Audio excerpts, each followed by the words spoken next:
Broadcasting live from atop the Rocky Mountains, the crossroads of the West. You are listening to the Liberty RoundTable Radio Talk Show.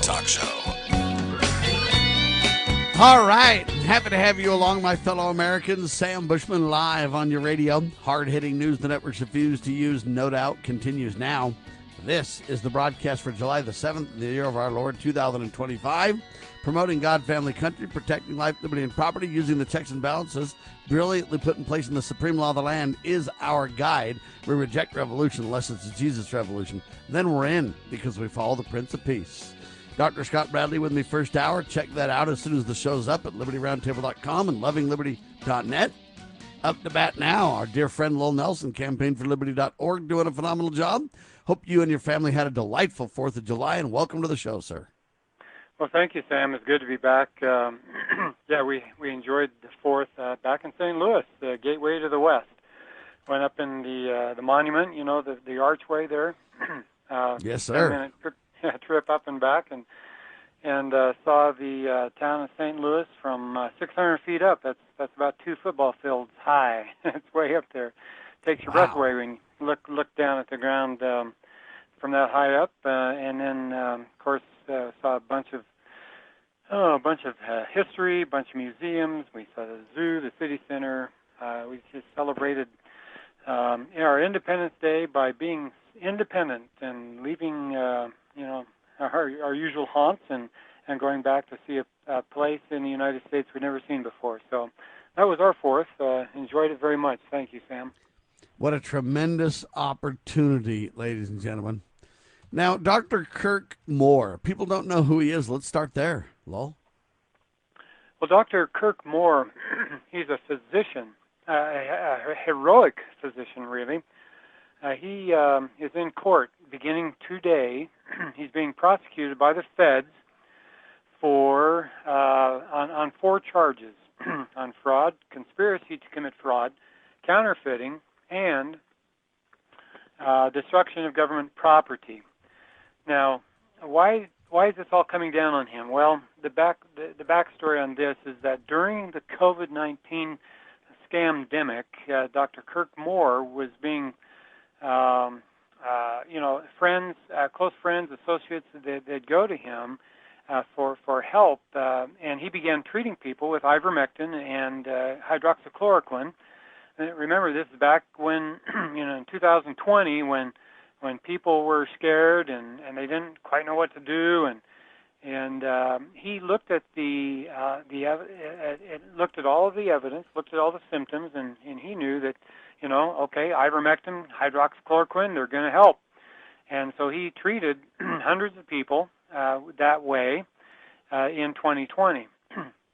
And, of course, that raised some eyebrows in the medical establishment because they did not want people being treated successfully.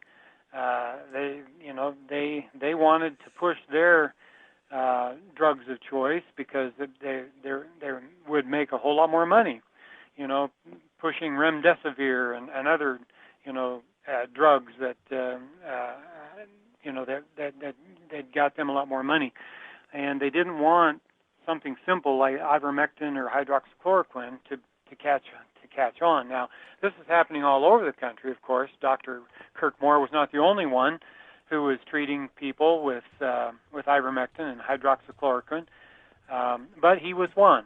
And then in late 2020 and in 21, when the clot shot came out, and of course the reaction to this scam was worse than the scam itself, and people who began getting the clot shots began, the number of injuries reported to VAERS, a database, shot up. I mean, I think in 1 month they had more accidents, more injuries reported to VAERS in 1 month because of the COVID kill shot than all of the previous 20 years put together. I mean, it was incredible. I remember looking at some of the graphs, and you probably did too, Sam, and many of our listeners probably watched this transpire too. And so we knew instinctively, and we also knew from the VAERS data that the clot shot was doing more damage than good among those who received it.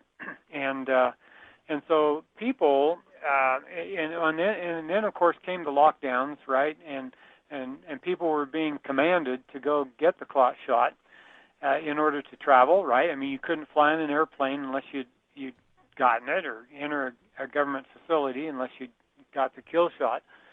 And so people went to Dr. Kirk Moore and asked for a saline shot, which is, of course, is basically a placebo. They asked for the placebo in order that they could, I guess, say that they got a shot for COVID, and that therefore they could keep working, they could keep their jobs, they could continue to provide for their families, they could get on an airplane and travel about the country, right? Like free people should be able to do. Well, and by the way, Kirk and his patients, they did this all with full knowledge. He didn't charge his patients, right?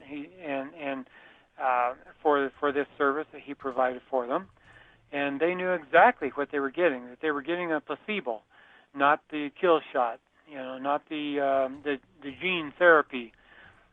Well, this really raised the ire of the feds, right? And so they came after him, and he spent, I believe, 22 days in jail at one point, and then got out again. And now he's being prosecuted. This is happening at a federal courthouse up in Salt Lake City, downtown Salt Lake City.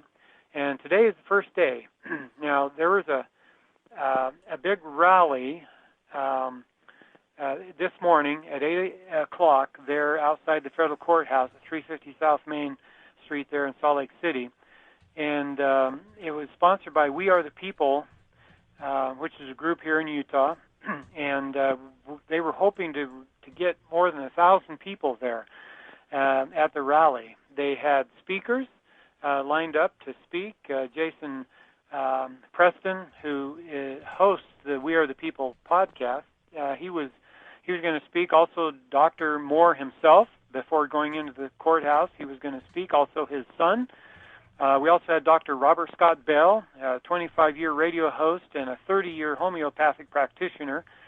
He was going to speak, and also Mike Schultz, Sam, Speaker of the Utah House of Representatives, was slated to speak. Now, I was in work meetings, so I was not privy to that. I don't know if it was broadcast or what, but anyway, at least 5 people, and I think there were some other legislators that were going to go up there and speak. And so that's kind of the story on the rally this morning. And we need to keep an eye on this. The headline I have for this is as follows: Dr. Kirk Moore goes on trial today for not injecting poison. Then it says brave doctor faces 35 years for not killing his patients. I mean, that's really what's going on. And where the Donald is, where Pam Bondi is, where Kash Patel and the FBI are to do something about this and stop this is beyond me. Yeah. Well, and it is the case that some of our legislators flew back to Washington, D.C., talked with Robert F. Kennedy's office, talked to Mike Kennedy's office staff, talked to Mike Lee's staff, and trying to get these federal charges dropped. They just want them to go away, right? Because he doesn't need this, and so they've been working behind the scenes now for the past several weeks, trying to stop this from going forward. And they're still working on it, by the way. They haven't given up hope, just because this trial is moving ahead. They're still trying to. I guess what I'm saying is that there's a good chance that the Donald will be made aware of this, and even if Dr. Moore is convicted, it's possible that Trump could pardon him for doing no harm. That's the Hippocratic Oath, right? To first do no harm, and that's exactly what Dr. Moore did. He did no harm, and so he likens this. I listened to a podcast last night where it was about a 25-minute podcast, very interesting. Dr. Moore was on it with Jason Preston and Robert Scott Bell. And Dr. Moore he gave an analogy. He said it's like you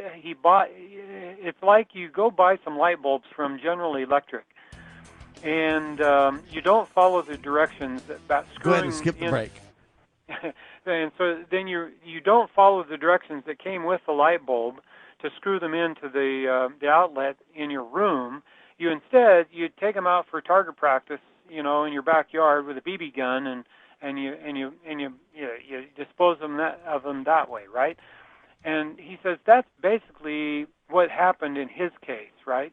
The government provided these kill shots, and he disposed of them, and that's why he's being charged with destruction of property, because he disposed of these gene therapy injections. He did with them what his patients wanted done with them. He disposed of them, and now he's being charged with destruction of government property. Well, that wasn't. I mean, he didn't charge his clients, so there's no fraud involved, even though he's being charged with fraud and conspiracy to commit fraud, because his patients knew full well what they were doing, and so it's. I hope to be able to get up there and listen to some of the trial. But I wasn't able to go up this morning. But one other thing I want to mention, Sam, is that there was a doctor in Germany who treated nearly 9,600 patients.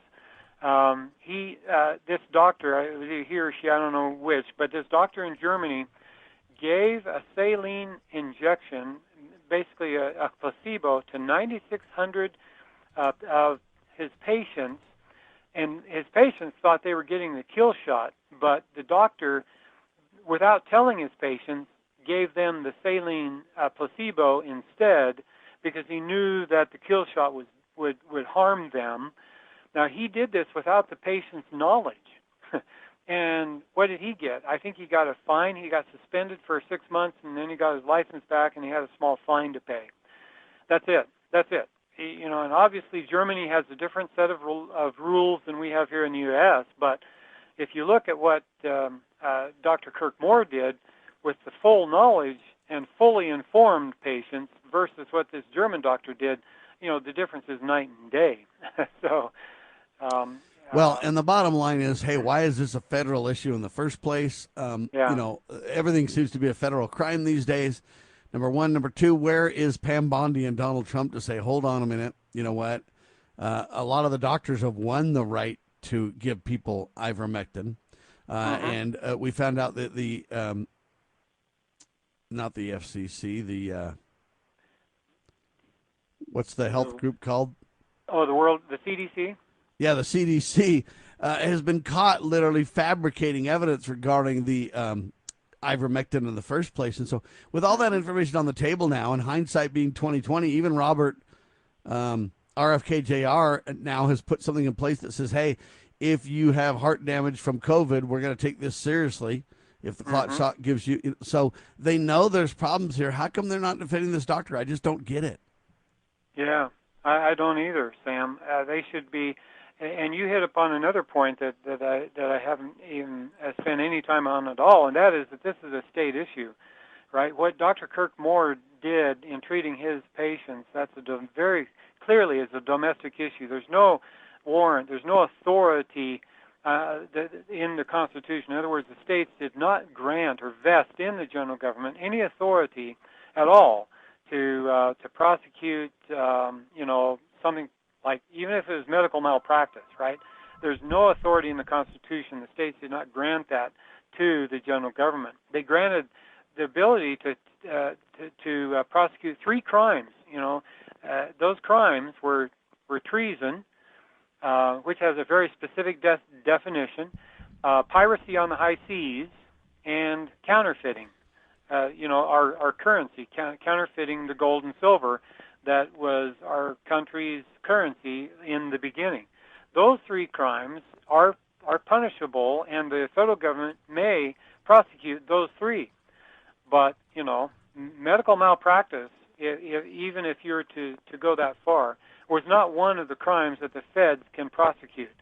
And like gun control, the states did not vest in the general government any authority whatsoever to prosecute, a gun control law. So all of the gun control laws that are on the books passed by Congress over the years, they're null and void, and they should be treated as such. And the states should not help to enforce those gun control laws, which is, of course, exactly what Richard Mack did in the 1990s there in Graham County, Arizona. He refused to enforce the Brady handgun control bill because that's a federal law, and the state is not a party to that and should not be helping the feds prosecute this, which was out of bounds for the feds to even pass the law in the first place.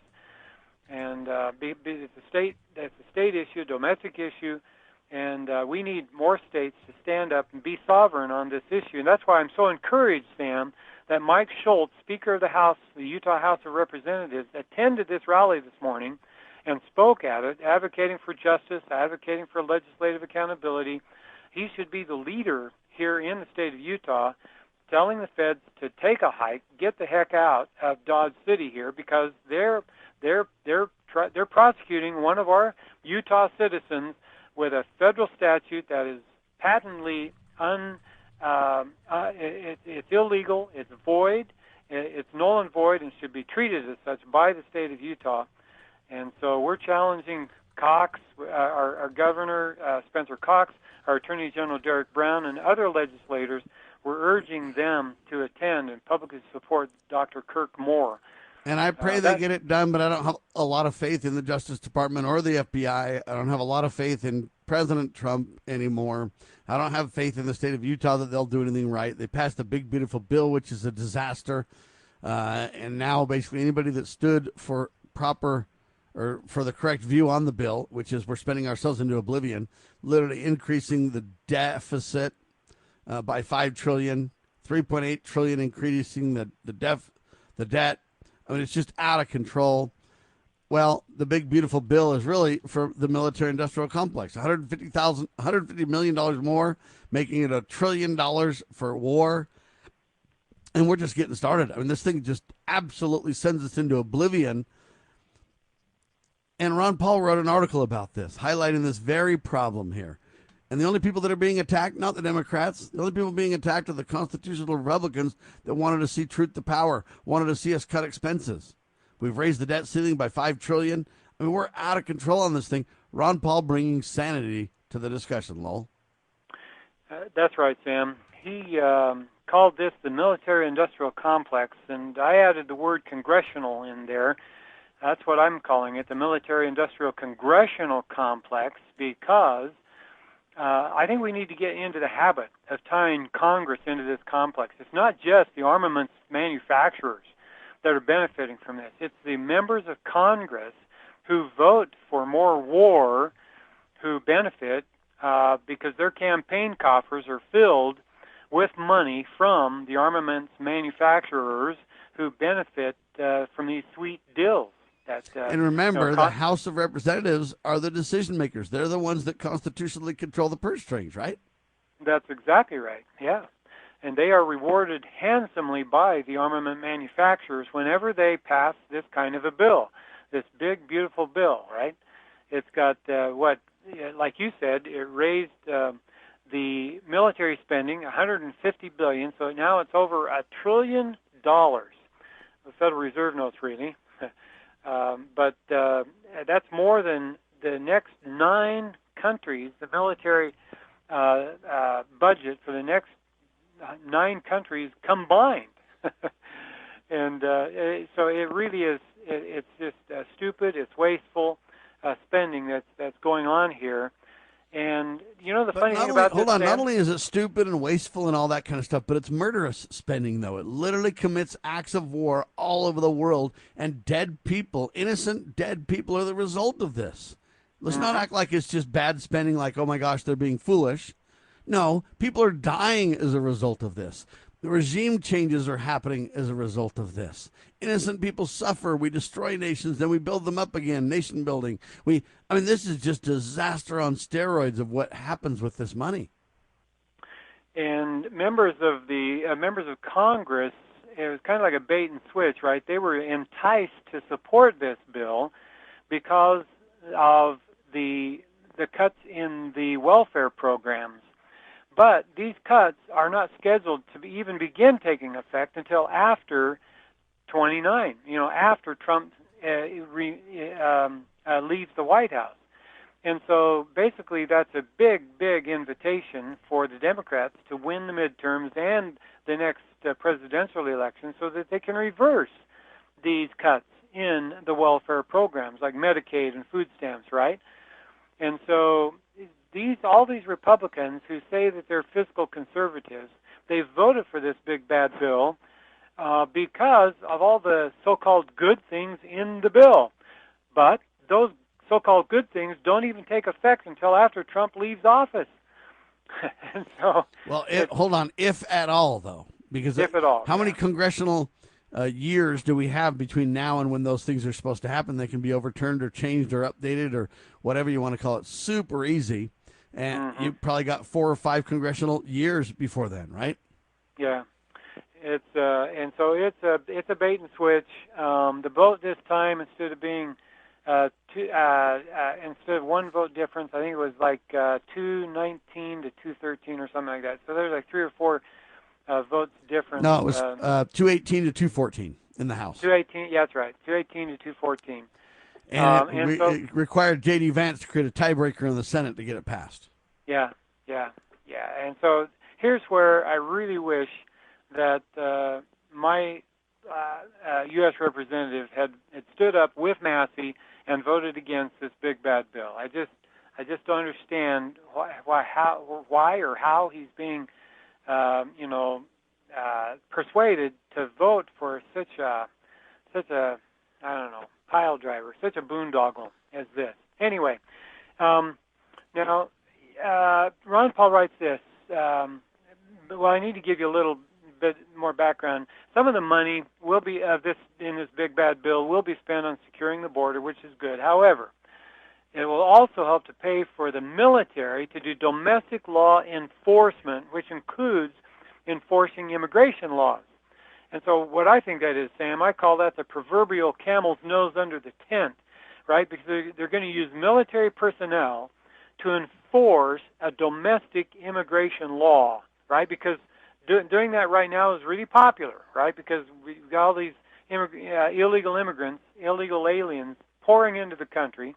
And so it's really popular to stop them and to use the military to do that. That's the proverbial camel's nose, because if they can use military to enforce domestic immigration law, then that gives them an excuse or the precedent to use military personnel to enforce other domestic laws. And before you know it, Sam, we'll be living in a full-blown police state, military personnel all over the place. And the reason this is bad, Ron Paul writes, is, quote, soldiers are trained to view people as potential enemies, not as innocent civilians to be protected. Introducing this mindset into domestic law enforcement will lead to abuses of liberty, end quote. Sam? All I can tell you, ladies and gentlemen, is the big, beautiful bill is an absolute budget-busting boondoggle. I'm telling you that right now. It is disaster. Ron Paul is spot on. Thomas Massey is spot on. Elon Musk, yours truly, Lowell Nelson, Scott Bradley, everyone's calling this out. And Trump, instead of listening to his friends, listening to those who are constitutional, he's attacking every one of this. He threatened to deport Elon Musk. Well, Elon Musk is a United States citizen. So if you can deport Elon Musk, can you deport Lowell Nelson and Sam Bushman? Yep.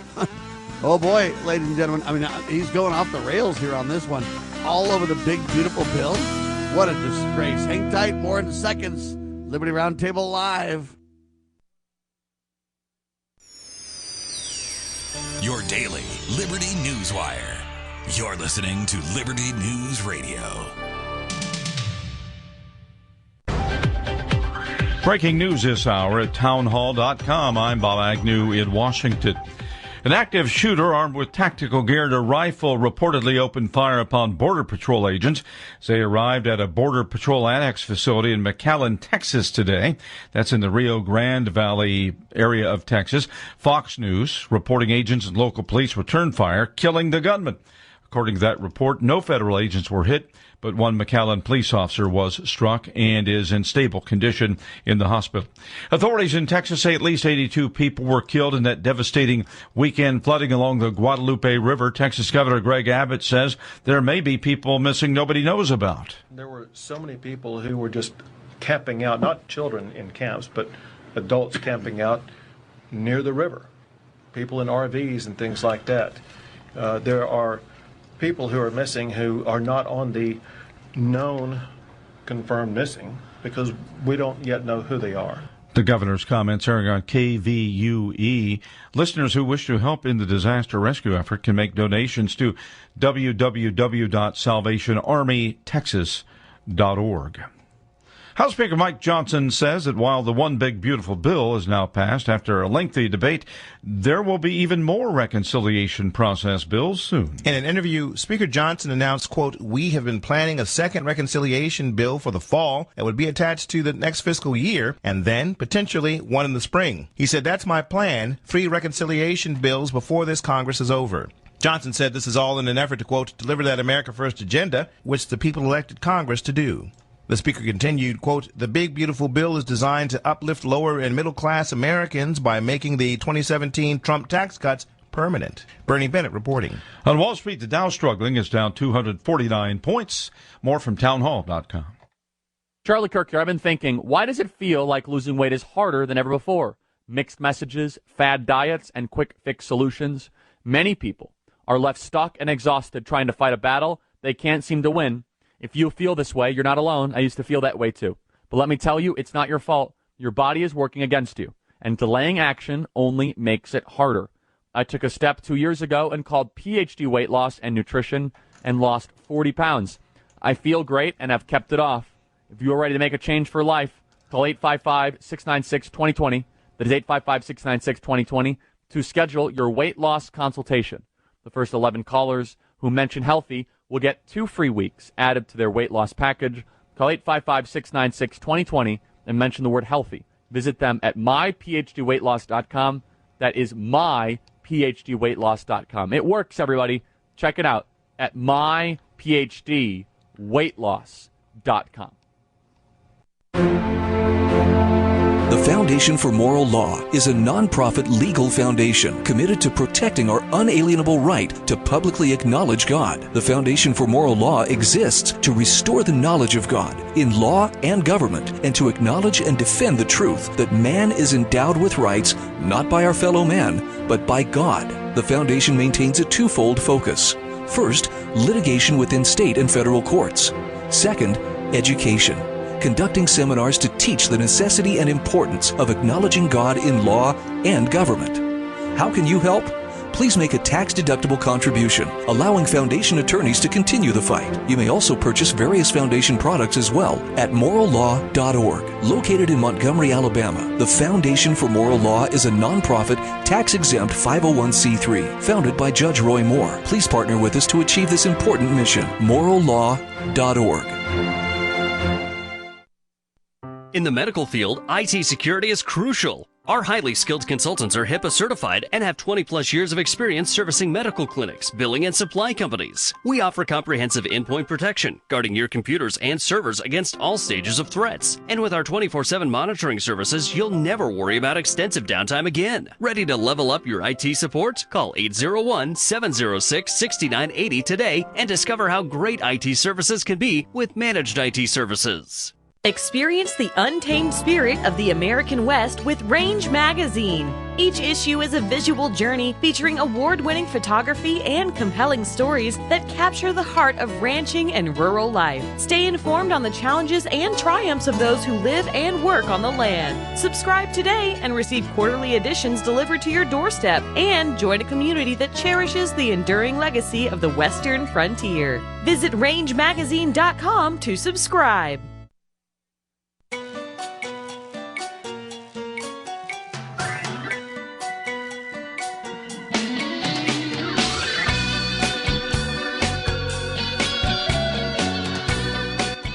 Broadcasting live from atop the Rocky Mountains, the crossroads of the West. You are listening to the Liberty RoundTable Radio Talk Show. Well, welcome back, ladies and gentlemen. This is Lowell Nelson riding shotgun this morning with Sam Bushman, your host here of Liberty RoundTable Live. Next up, we talk about Independence Day 2025. That's just this past week, right? The Independence Day celebration. Well, Judge Andrew Napolitano posted a really good column found at ronpaulinstitute.org. And he starts his column off with a very good question. He says, "We are independent of London, but are we independent of Washington? ? Well, I think we'd all have to answer no to his question. We are not independent of Washington, D.C., even though we should be. And so, he's basically writing a column comparing today's general government with the general government envisioned by those who wrote the Constitution and those who ratified the Constitution. And I think, I would have to say there's not much resemblance in answer to that question. Does today's government resemble the government envisioned by our founders? Well, probably not.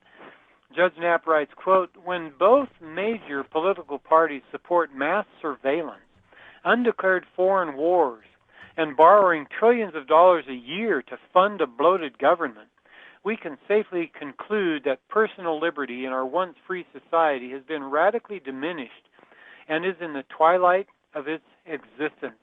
End of quote. That sounds pretty dire. But maybe that's our situation today. Well, 249 years ago, Thomas Jefferson was fuming in Philadelphia because members of the Continental Congress were softening the tone of his draft of the Declaration of Independence. Not only was that declaration an indictment of King George III, but also it was a manifestation of limited government and maximum individual freedom. Well, Judge Knapp in this article identifies three principal Jeffersonian values in the Declaration. Those three values are natural law, consent of the governed, and the proper role of government. So the natural law teaches, of course, that our rights come from our humanity, and our humanity is a gift from God. Recognizing the origin of human freedom in the Creator and referring to our rights as inalienable, expressly accepts the concept of natural law and thereby rejects governmental practices today that regard the government as the fountain and origin of our rights. End of quote there. Well, Judge Knapp then makes a very interesting observation.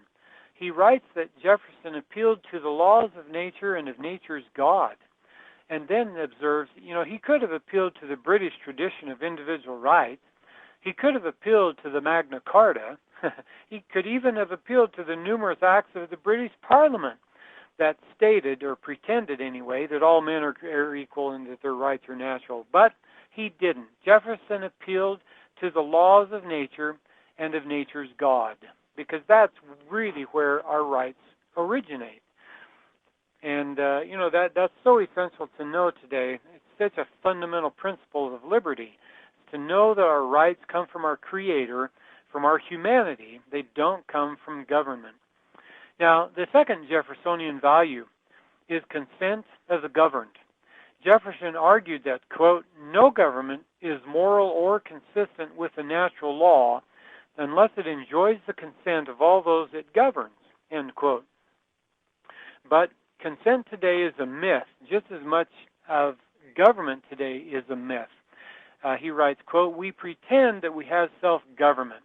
We pretend that we consented to it. We pretend that our elected officials actually do represent us. We pretend that we are all created equal, and we embrace these pretenses, knowing all along that it is the government that assaults our rights, takes our property, and kills in our names," end of quote. That's a pretty strong indictment of our current government, I would say.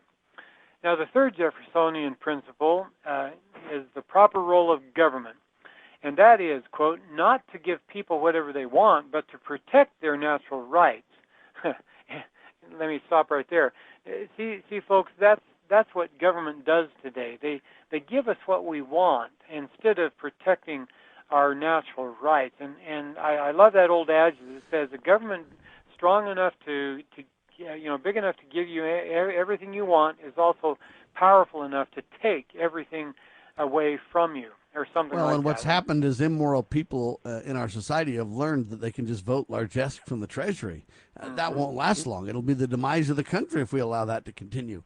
But Trump literally said there's everything for everybody in this big, beautiful bill. Yeah, satisfy everybody. And Jefferson knew this, right? The founders knew this, and that's why they set up our government the way they did, with the states being the key watchmen on the watchtowers to stop the federal government from eroding and undermining our liberties, taking our property, and killing in our name. But that's what happened, because the state government's been asleep. We, the citizenry, have been asleep while this takeover has occurred. Now, Jefferson wrote this. He says, whenever the government, even one consented to by the governed, is destructive of natural rights, then the people may morally alter or abolish it, right? That's the third Jeffersonian principle, is the proper role of government, right? And if they are not protecting our natural rights, then we have not only a right but a duty to alter or to abolish that government. So finally, Judge Knapp asks this question, quote, do you know anyone today who has consented to the monster government we have today? A government that claims out of its own belly that it can right any wrong, regulate any behavior, tax any event, steal any property, transfer any wealth, borrow any amount, and kill any person, end of quote. Well, he needs to add, or imprison any person. Because sometimes the prison's worse than the going to the other side, you know? Yeah, that's for sure. Well, I know people who are deluded such that they believe that they're represented in government and that their property is protected by government. But I don't really know anyone who truly understands liberty who also claims that government protects that liberty. I think, Sam, you'd agree with me. I think there are certain liberties we still have, but most have been undermined, eroded, and lost, sadly so. And most are shoehorned into a two-class system these days, where if you're the underclass, they apply to you anytime anybody wants to, whether it's legitimate, justified, proper due process or not. And the other class is above it all, and it doesn't matter what they do. You look at Bill and Hillary Clinton. Hey, there's no accountability. Now we just find out that even Kash Patel is saying, hey, Jeffrey Epstein's fine. We're going to bury all the information we have. We're going to, on one hand, we've got Jeffrey Epstein where they say, hey, he didn't do any of this stuff. On the other hand, they say Jeffrey Epstein didn't even have a client list. He didn't have attribution or blackmail anybody. But if the FBI memo concludes that Jeffrey Epstein did not have a client list, why did Pam Bondi say the list was sitting on her desk? I mean, see, this is what we're doing. We've got two classes of people. Even Jeffrey Epstein, even though he's supposedly dead, he's got greater rights than you and I do while we're alive. Yeah, it's really a sad state of affairs. Now, Judge Knapp then returns to where he started, which is with London, right? He reminds us that the U.S. military budget now exceeds $1 trillion, which they're actually Federal Reserve notes, the fiat money that we use nowadays, but exceeds $1 trillion of those notes, which is larger than those of the next 9 countries combined. I think I mentioned that earlier. The U.S. has troops at more than 750 military installations in 80 countries around the globe. Well, King George III, there in London, he'd brag that the sun never sat on his empire. But isn't that what the U.S. has now, today, too? Empire. A form of government from which our founding fathers violently and successfully seceded with God's help. And if that was accomplished with God's help, do you think God would want it restored and preserved today? Yeah, I think so. I really do. I think he would want us to restore and preserve the government that he helped to put together in the 1770s and 80s and 90s. That's what I think, Sam. Now, Judge Napolitano waxes a little poetic in his concluding paragraph. I thought it was worth repeating. Quote, unchecked government is the arch enemy of personal liberty. And a government that rejects its founding values, or that keeps persons dependent upon it rather than independent of it, one that recognizes no limits to its powers and assaults the liberties of those it governs, should be altered or abolished before liberty's last gleaming becomes a long, cold darkness. End of quote. Well, Sam, I pray that we can and will restore the liberties we've lost, and that America will once again be that city upon a hill. Sam? To do that, we must first turn to God Almighty and put our trust in God forever. Keep His commandments, and a moral people can have a God-ordained, God-established, proper role of government. Mom, Hang tight, you don't know anything about me anymore. Honey, I know you're good at math. You don't like English. I know Ryan smiled at you yesterday at school. I know your favorite color is purple. And I know you don't like mushrooms. And who can blame you? I mean, mushrooms are a fungus, and people generally try to avoid funguses. Or is it fungi? I'm never quite sure. But, either way, I mean, penicillin is good. Penicillin is a mold. Huh. Well, I guess you're right. So you like penicillin, but not mushrooms. No matter what you talk about, love is what they'll hear. Mom, if we talk, will you be quiet? Love to. A thought from the Church of Jesus Christ of Latter-day Saints. Visit us at Mormon.org. Are you ready to stand up for your community and support your local sheriff? Join the Constitutional Sheriffs and Peace Officers Association and become a vital member of the Sheriff's Citizens Posse. At cspoa.org, we empower citizens like you through weekly webinars, arming you with the knowledge to back your constitutional county sheriff. Together, we can uphold our Constitution and ensure liberty and justice for all. Your community needs you now more than ever. This is a battle between truth and deceit. A battle between forces that would enslave this country in darkness and between a media that wants to present you with the truth. We are being censored. America's news outlets no longer provide the truth. 90% of news outlets in the United States are controlled by 6 corporations. The mission of the Epoch Times is to chase the truth, to ground all statements in fact. TheEpochTimes.com.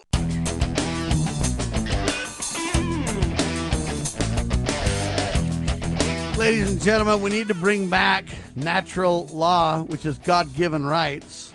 Consent of the governed, that's we the people consenting to the actions of our government. And the proper role of government, ladies and gentlemen. And we're taught if government doesn't carry out the proper role, that at some point we need to abolish or change that government. Thomas DiLorenzo breaks out an incredible column entitled America's Forgotten Independence Movement. I think that's what we need to really push back on now, using nullification via the states, reducing the size and scope of the government. That's what we've got to do, Lowell. You're right, Sam. We are not on this program advocating for the abolition of government. What we are advocating is the proper use of nullification and putting the general government back in its constitutional cage. That's really what we need to do. It's exceeding its proper role, its reach and its size is well beyond the constitutional boundaries set by the states, which the states are the ones that form this general government, and the general government should be subordinate to the states. And if the states will stand up and be sovereign and act sovereign, be the sovereigns that they were designed to be, then I really believe that we could put this general government back into its constitutional cage, and that's really what. And we can really say it in 3 words, Lowell. Ready? Mm-hmm. Obey the contract. Yes, just follow the Constitution. I mean, it's all right there in black and white. It's because they've refused or colored outside the lines of the Constitution that we have this bloated government that's spinning us into oblivion and killing people in our name and imprisoning the wrong people and so forth. Well, Thomas DiLorenzo writes this column talking about the independence movements, plural. There was more than one, because that really fits into our Independence Day celebrations this past week. And I think our listeners will learn something new from DiLorenzo today, because I know I did as I read this column yesterday.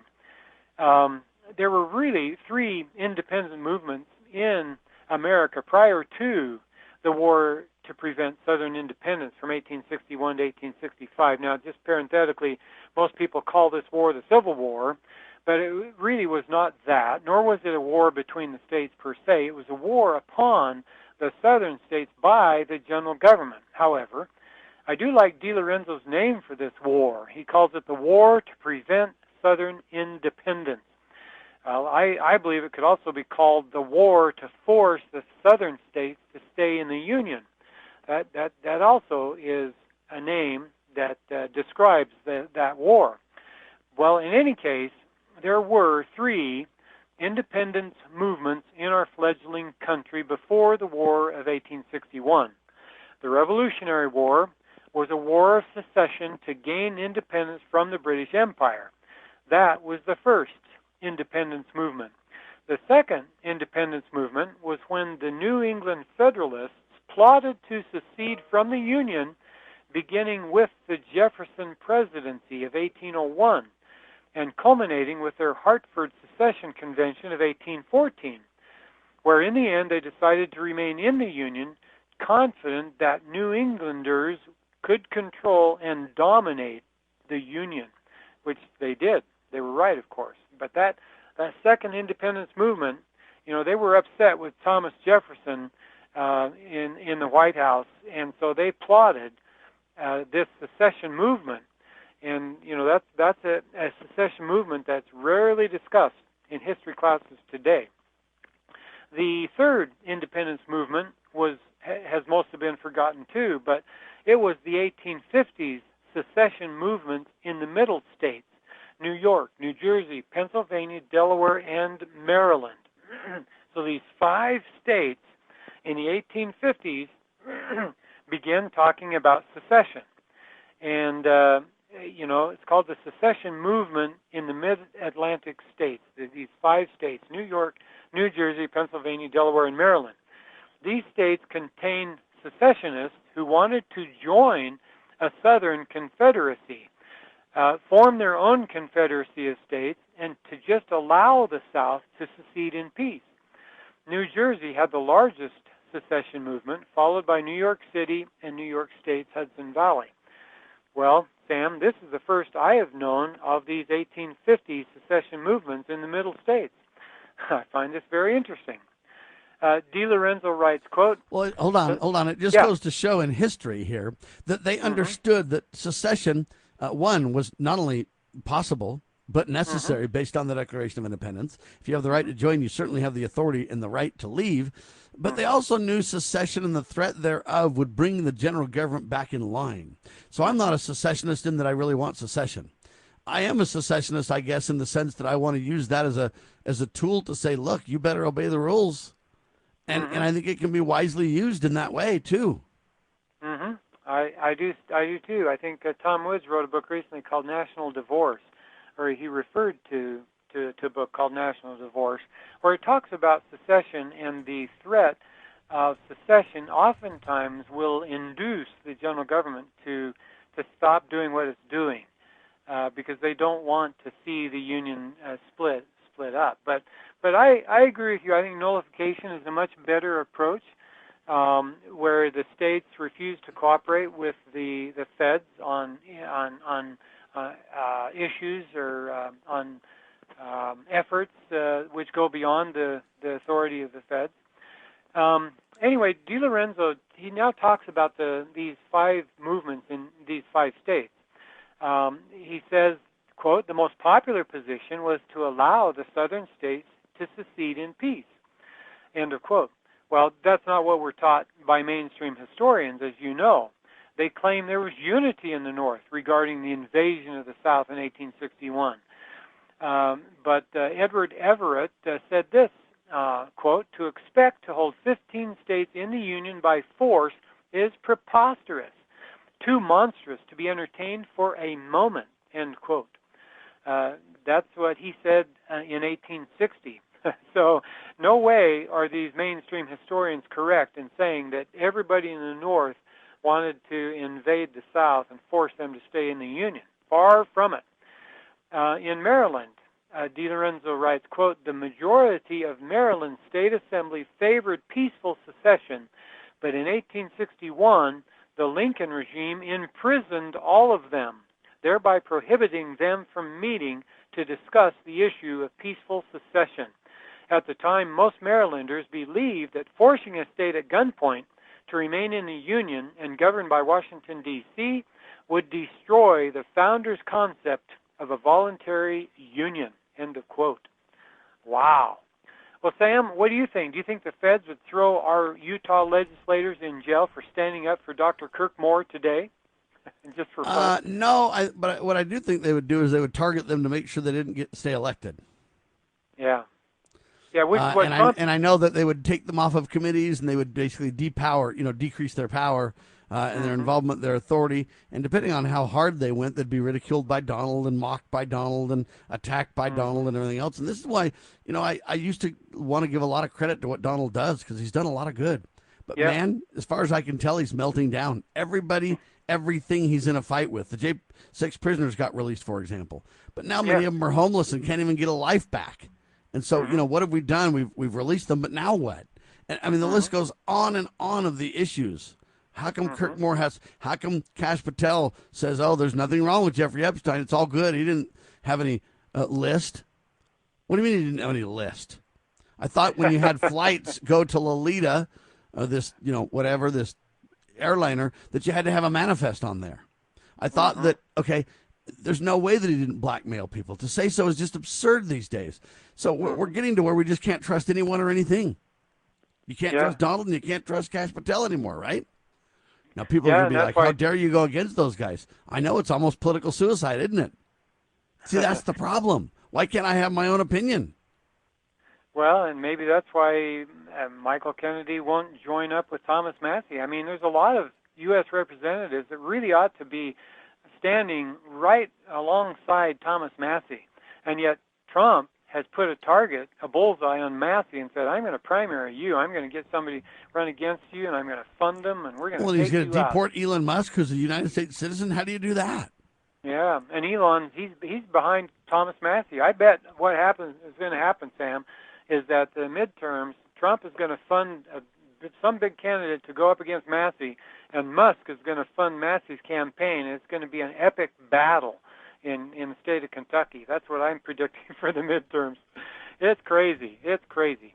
Well, enough of this. Just be it known that in all of these 5 mid-Atlantic states, they favored peaceful secession.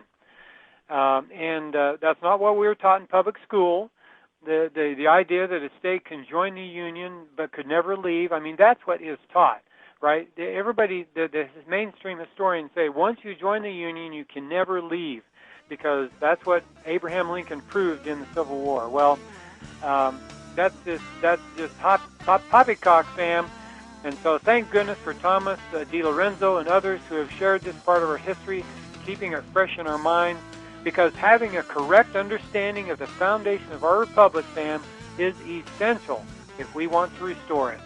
And Sam? Using principles like nullification and the threat of secession and the Declaration of Independence to true autonomy and reining in out-of-control government is the key to keeping government in check without blood, people. And that's what we pray for. We follow the Prince of Peace, and we encourage you to do the same. I testify he lives. And if we keep his commandments, he will protect us and heal our land. And that's what we need to strive for. Lowell Nelson, campaignforliberty.org, libertyroundtable.com, and we're syndicated by the Loving Liberty Radio Network. God save our republic.